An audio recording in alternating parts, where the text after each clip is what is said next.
நாடாளுமன்ற தேர்தல் வேகமாக நெருங்கி வந்து கொண்டிருக்க பிரச்சார களம் சூடுபிடித்துள்ளது.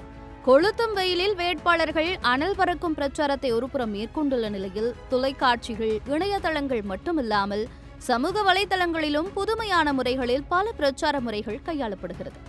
நாட்டின் பெரும்பாலான பயனர்களால் பயன்படுத்தப்படும் வாட்ஸ்அப் தேர்தல் நேரங்களில் தவறாக பயன்படக்கூடாது என்பதற்காக நேரடியாகவும் மறைமுகமாகவும் விதிக்கப்பட்டுள்ள விதிகளை தெரிந்து கொள்வது அவசியம். அவ்வப்போது அப்டேட்டுகளை அள்ளிவீசும் வாட்ஸ்அப் கடந்த செப்டம்பர் மாதம் அறிமுகப்படுத்திய வாட்ஸ்அப் சேனல்கள் அரசியல் கட்சிகளிடம் பலே ஹிட் அடித்ததில் ஆச்சரியம் ஒன்றுமில்லை.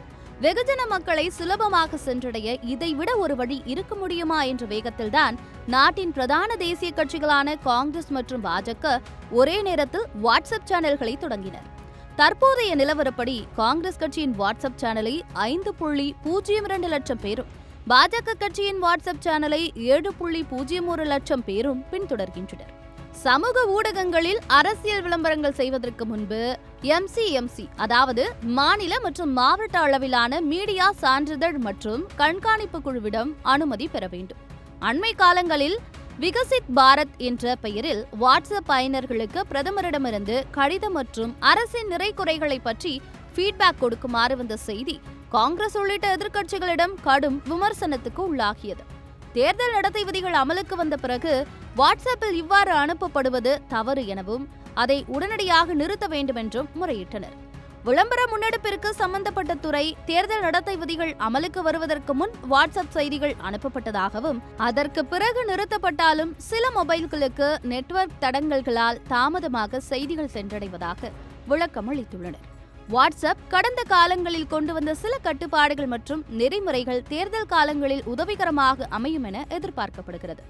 ஒரே நேரத்தில் 5 தொடர்புகளுக்கு மேல் செய்திகளை ஃபார்வர்ட் செய்ய முடியாது என்ற கட்டுப்பாடு கொண்டுவரப்பட்ட பின்னர் ஃபார்வர்ட் செய்யப்படும் செய்திகளின் எண்ணிக்கை 25% மேல் குறைந்துள்ளதாக வாட்ஸ்அப் நிறுவனம் தெரிவித்துள்ளது. ஃபார்வர்டட் மெனி டைம்ஸ் என்ற லேபிள் செய்திகளுடன் வருவதால் அந்த செய்தி அனுப்புநர்களின் சொந்த செய்தி இல்லை என்பதை பயனர்கள் எளிதில் அடையாளம் காண முடிகிறது.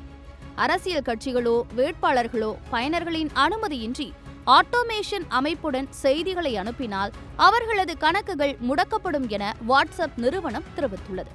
மேலும் வாட்ஸ்அப் வணிக அம்சங்களை அரசியல் பிரச்சாரங்களுக்கு பயன்படுத்த அனுமதி கிடையாது. குறிப்பாக தவறு நடக்கும் பட்சத்தில் வாட்ஸ்அப் குழுக்களை நிர்வகிக்கும் அட்மின்கள் மேல் சட்ட நடவடிக்கை பாயும் என்பதால் அவர்கள் கூடுதல் எச்சரிக்கையுடன் இருக்க வேண்டும். தேச விரோத, மத மற்றும் சாதிய உள்ளடக்கம் கொண்ட செய்திகளை பகிர்தல் கூடாது. தவறான, சரிபார்க்கப்படாத மற்றும் போலியான தகவல்களை பகிரக்கூடாது. ஒருவரின் தனிப்பட்ட உரிமைகளை மீறும் வகையில் புகைப்படங்கள் மற்றும் வீடியோக்களை பகிர்வதை தவிர்க்க வேண்டும். வன்முறையை தூண்டும் வகையில் உள்ள செய்திகள் மற்றும் ஆபாச உள்ளடக்கம் கொண்ட செய்திகளை பகிர்ந்தால் நடவடிக்கை எடுக்கப்படும். பல்வேறு நெறிமுறைகளை உள்ளடக்கிய தேர்தல் நடத்தை விதிகள் அமலில் இருப்பதால் சமூக ஊடகங்களில் பொறுப்புணர்வுடன் பதிவிடுவது அவசியமாகிறது.